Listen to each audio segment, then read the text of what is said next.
Joe Wayne with the Anti-COINTELPRO Show and InstinctForSurvival.com, as well as the new addition to our freedom-loving, truth-telling family, New World Opposition.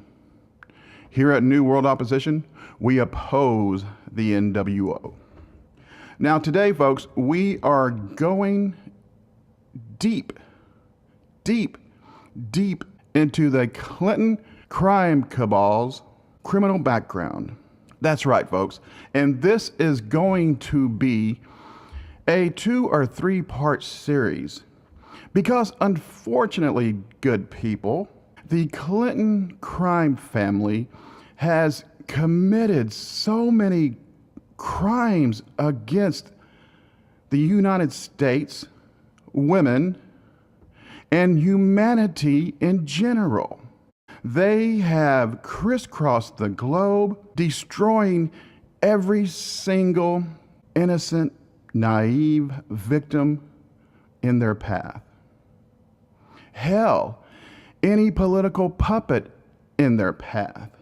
They have rolled over, they have raped, ridiculed, and murdered. So let's begin at the beginning. Bill Clinton's criminal background. Most people think that the biggest felony made by Bill Clinton might be that he swore falsely under oath in the Lewinsky affair. But this is peanuts compared to the real crimes, yet undetected by most American people. And yes, folks, most of you that are of my age, I'll be 50 on the 30th of May. Most of you my age, older, a little bit younger, have probably heard at some point in their life about all of these crimes against humanity. But there is such a volume of criminal activity to do with the Clinton crime family that no one can remember all of the crimes they have committed, starting from Bill Clinton's college days as a Rhodes Scholar until today, with all the current crimes that they are engaged in. It was in Oxford as a student. Clinton came to hear about the one world government for the first time and what was required to be a member of this new world order. In an interview in 1994, Clinton said that he'd known about the shadow government already in his youth and had been very enthusiastic to get an entrance into the inner circle, and from there have the opportunity to participate in decisions regarding the future of the world. He succeeded. The president maker, David Rockefeller, David Rockefeller, the guy who patented the Zika virus, met with Bill Clinton in the mid-'80s in Arkansas to prepare him for what was to come. The state of Arkansas, by the way, is a major seat for the Brotherhood elite. The South Branch of the Scottish Rite of Freemasonry has its center here. And from this area, Albert Pike, 33-degree Mason, created the Ku Klux Klan. Now, folks, this is very important because if you have not already watched my video called Pike's Plan and the reason Beyonce is rioting all over the place, you need to watch it because it completely lays out the plan for all 3 world wars. And you're probably thinking, well, there's only been 2 world wars. We are currently engaged in the 3rd World War. The 3rd World War will not be a typical war. It will be the war of social cataclysm, social chaos, racial animosity, religious hatred, Okay?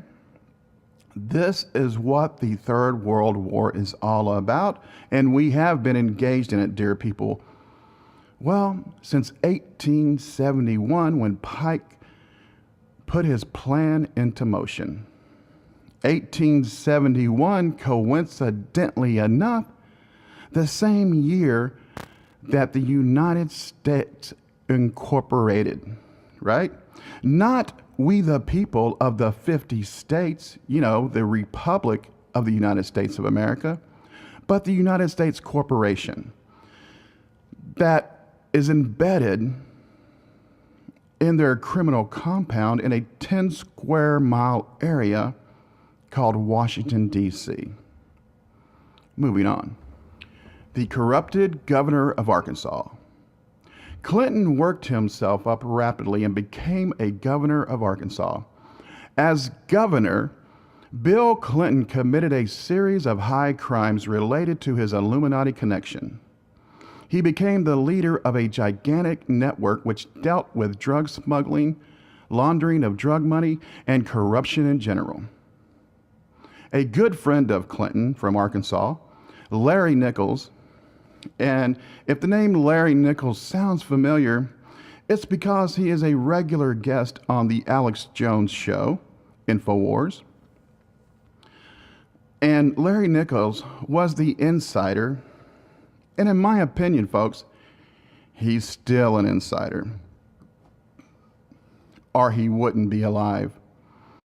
Name me an insider that was a whistleblower on the Clinton crime family that hasn't been murdered yet, and I will show you an insider that is still an insider. Moving on. Larry Nichols was interviewed in a film. Clinton thought that Nichols would keep his mouth shut, but he didn't.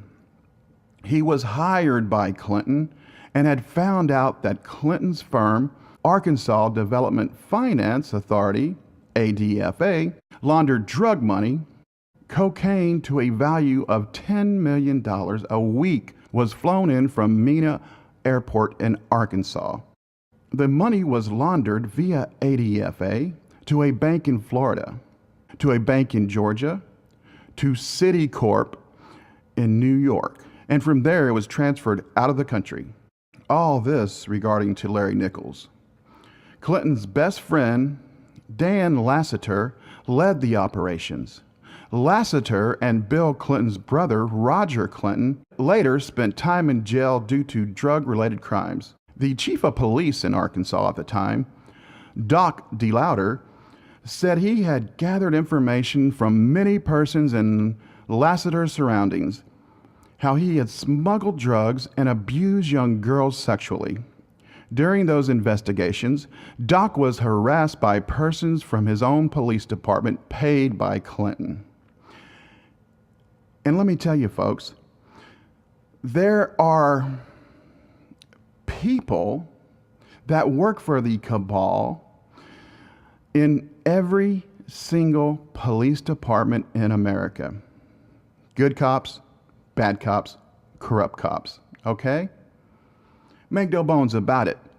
The majority of these police departments are ran by insiders of the established elite in America. Bill Clinton created new laws that helped Tyson Foods to be the biggest company in Arkansas. The owner, Don Tyson, received a loan from the Clinton-owned ADFA, but never had to pay it back. Doc says he has evidence enough against Tyson's to start an investigation regarding illegal drug trade, Nichols says in a film. The first loan ADFA approved was to Parkometer. When I investigated the company, I found that the directive secretary and the cashier was none other than Webb Hubbell. You know, Webb Hubbell, Webster Hubbell, Chelsea Clinton's actual father? Yeah, that Webb Hubbell. Guess who wrote the law proposition, which made ADFA possible? Webb Hubbell. Guess who drove the law proposition, which looked into and admitted Parkometer's request? None other than Rose Law Firm, owned by Hillary Clinton. Who signed the admittance? none other than Webb, Hubble, and Hillary Clinton. Nichols said that when journalists started investigating the loans to Parkometer, they discovered that the company did not make parking meters, but removable airplane nose cones delivered to the airfield in Mina. The equipment was used to smuggle narcotics into the country, and with this, Clinton and his companions participated heavily to the pushing of street drugs in the USA. Nichols says further that Clinton most of the time was involved in drug trade, and the people he surrounded himself with followed him all the way to the White House. When Clinton became president, he elected Webb Hubble as the Minister of Justice. Hubble had to go back to Arkansas, though, to plead guilty to having cheated customers of the Rose Law Firm on $500,000. Maybe the largest drug smuggling event in the USA history started in 1982 on Mina Airport by Barry Seal, pilot for the Drug Enforcement Agency. He had problems with the authorities in Louisiana, so he moved his dirty business to Arkansas, where he could work undisturbed. Seal said later in a police investigation that he had used nose cones to smuggle drugs, i.e. Parkometer. Strange deaths connected to Clinton. So what did Bill Clinton do when he came to power in the White House? Just like the drug-trading president before him, Freemason brother George Bush, he started a war against drugs. The interesting part is, though, that when different people have started talking about Clinton affairs, they have suddenly and mysteriously died. One of them was Barry Seal, the drug smuggler. He was killed in February 1987. By that time, several murders were committed in Arkansas. Two young boys were out walking late one night in the surroundings of Mina Airport. They were found dead on a railroad track. The examining doctor sent by Clinton said it was an accident, but the parents didn't agree. Later, it was found that the boys had been stabbed and got their heads crushed in. Oh, that's a pretty freaky accident. 6 other persons who had talked to the police regarding the murder of the boys were killed themselves.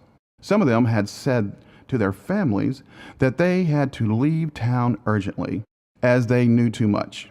Some of them had said to their families that they had to leave town urgently as they knew too much about the murders, but they were all traced and shot to death. All this happened while Clinton was the governor of Arkansas and used Mina Airport for drug smuggling. To make research on or accuse Clinton has too often showed to be a lethal business. Danny Casolaro, who investigated Clinton's involvement in stock frauds, was found dead in West Virginia. A lawyer from Washington, Paul Wiltshire, who had made an appointment with Casolaro's former attorney, was found dead in his apartment. Prosecutor Charles Black wanted more money from Governor Clinton to be able to continue investigations regarding drug smuggling in Mina Airport. He got no money, but Black's mother was killed instead. The director for Clinton's finance campaign committee, Ed Wilkie, was shot with a hell gun. John Wilson, politician in Washington, threatened to reveal Clinton's dirty business. He was found swinging from a rope in 1993. Kathy Ferguson, police in Arkansas, and Clinton's bodyguard said that Clinton was promiscuous. She was found dead with a gun in her hand. Her husband, Danny, denies all sex scandals related to Clinton. Surprise, surprise, surprise, he is still alive. John Parnell Walker, one of the investigators of the Whitewater affair, fell from a balcony in Virginia. C. Victor Rader II had an argument with Clinton. Rader and his son Montgomery died when their sport plane crashed. Mr. Friday, a member of Rader's company and a known skilled pilot, died when his plane exploded.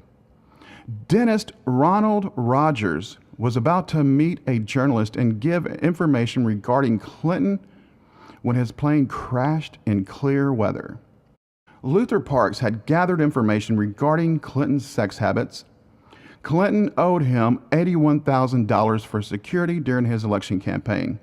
He threatened Clinton to go public if he didn't get the money back. He was shot September 26, 1993. His son, Gary, said he had all the evidence at home and proof of Bill Clinton and Roger Clinton's drug abuse. The information was stolen shortly thereafter. Vincent Foster was a good friend of Clinton since childhood. His suicide occurred during the Whitewater investigation. The suicide couldn't have been such. He still had the gun in his hand when found, which is impossible after the reaction from the bullet. Also, he had the gun in his right hand, though he was left-handed. At the same time, employees at Rose Law Firm started to destroy documents. In Arkansas, there is a law saying that autopsy is not necessary if the disease through a court order can be classified to have committed suicide. This law was written by Bill Clinton. Almost every death around this person has been classified as suicide. The crimes just don't stop. During the Whitewater investigation, Patsy Thomason, Clinton's companion, searched through Foster's office the same night Foster died. It was justified under the means of national security. Patsy Thomason, by the way, is in the police reports for drug-related crimes, and it was she who stopped the drug test on the employees of the White House. Gary Johnson, a lawyer, wanted to reveal the money laundering and corruption in Clinton's business, ADFA. Johnson was a neighbor of Jennifer Flowers, one of the ladies Clinton had denied having sexual relations, and in fact was a long-term girlfriend of Bill Clinton. Okay? But she denied the sexual relationship. Johnson had a camera outside his house and had caught Clinton on his way into Flowers' apartment. He had his own key. Johnson had it on film and could prove that Clinton lied. He was then attacked in his home and badly wounded. The intruders also stole the film. Surprise, surprise, surprise. I guess those intruders were camera buffs, right? And they just needed a little extra film. But why hasn't Clinton been thoroughly investigated and put to trial when so many people knew about the crimes? Larry Nichols might have the answer. Many people wonder how Bill Clinton could lead a whole state the size of Arkansas with the ultimate power he expressed. It's not that hard. After 12 years after having made friends with the rich, Clinton was in charge of the constitutional laws, the judges, the lawyers, and the banks. When Clinton moved into the White House, he continued as before. He is just one more of the top-controlled presidents whose purpose is to make way for the New World Order and the new slave community. When Richard Nixon resigned in the 70s, the Brotherhood took over the USA with the help of Henry Kissinger. And this was the reason why Nixon took us off the gold standard in 1971, folks. So that the Federal Reserve, the IMF, the Rothschilds, the Freemasons, all of these groups, these amalgamation of New World Order groups, this is how they control the world, is through the petrodollar. And this started in 1971 when the petrodollar was created, after we had, the petrodollar was created in the 1950s. But that being said, in 1971, they took us off the gold standard, so we would be used to control the rest of the world via the petrodollar. Since then, there haven't been any true democratic elections in the USA. Well, there haven't been any democratic elections since JFK was murdered by LBJ. The presidents have all been selected carefully by the Illuminati, with David Rockefeller on top. The free elections are just something for to keep people busy and to make them think there is choice. As a matter of fact, no candidate will make it to the presidency if he hasn't got the support of the Illuminati. Such candidates will be ridiculed, lied about, or financially overthrown. Another peculiar thing about Clinton has to do with Hot Springs, Arkansas. Hot Springs is a city that has 47 thermal springs, which has brought the jet set from all over the world. The mafia, with their nightclubs, made the city a hotbed of vice, gambling, and prostitution. During the 1920s, the territory was so popular with organized crime that the criminals considered the area to be a neutral ground, like they did in Hollywood. In the early 60s, Hot Springs had the largest illegal gambling operations in the entire USA. Clinton's Uncle Roy was a politician in Arkansas legislature, connected to all of the named mess. And Bill's uncle, known by people who were connected with them, but how many know about Bill and Hillary's connection with the Illuminati? Well, currently, we all know, okay? And if you don't know, it's because you don't want to know. Hillary is sometimes called the Dragon Lady behind her back, for good reasons. Now, it seems like the Illuminati is laying their cards on her to make a real politician out of her. She has been the poor victim for Bill's sexual behaviors and got the American people's sympathy and envy, as she seems to be a very strong and loyal woman. In fact, she is as much involved as her husband is, and we can only hope that she won't be the first female president of the United States. The only person to feel sympathy for the Clinton family is their poor daughter, who has to live with the viciousness. Yeah. Can you imagine? Can you imagine being raised by vipers? Wow. You know? She has turned into quite a little snake herself. Also, Bill is closely connected with Charles Chip Whitmore, who is a Satanist and a programmer for the Illuminati, and probably has MPD, multiple personality disorder. Bill and Chip have often met on a weekly basis over the years. They still do. When Bill was in England, Chip was there too. When Bill went to Florida, so did Chip. Chip was also a drummer for Jerry Lee Lewis. You know, Jerry Lee Lewis, the guy who married his, I believe, 12 or 13-year-old cousin. Yeah, that Jerry Lewis, who's also a Satanist and a programmer. He was also a friend of Jack Ruby. You know, Jack Ruby, the mobster who murdered Oswald whenever Oswald was being moved from the jail in Dallas, Fort Worth. Yeah, that Jack Ruby. Chip had a programmed girl murder a man, and then the Illuminati network got him off his murder charges. He has also been in charge of assassinations in this area and controls the local law enforcement in Arkansas. So that being said, folks, we have come to the end of the first part of the mini-series. Good day.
Most of you my age, older, a little bit younger, have probably heard at some point in their life about all of these crimes against humanity.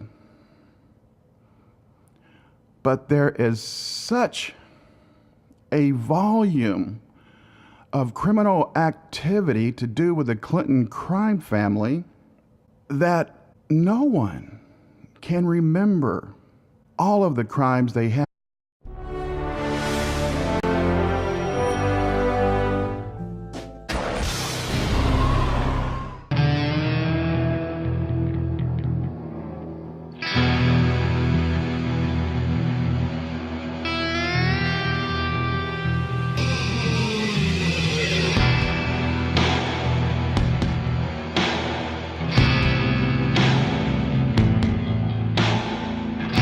This is Joe Wayne with the Anti-COINTELPRO Show and InstinctForSurvival.com, as well as has committed so many crimes against the United States, women, and humanity in general.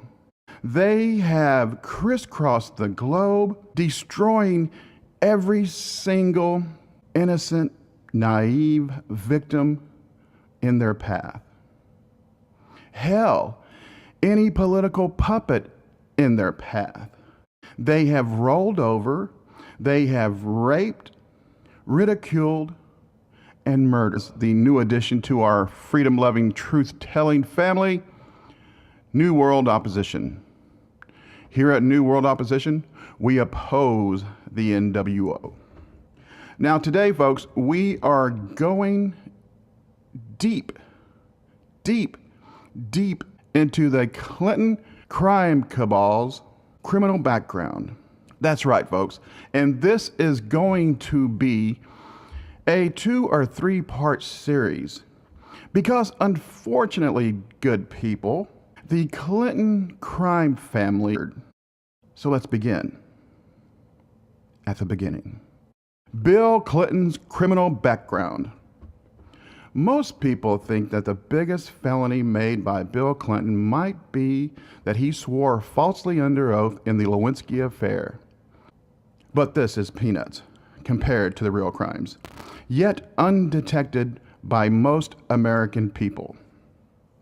And yes, folks, most of you that are of my age, I'll be 50 on the 30th of May,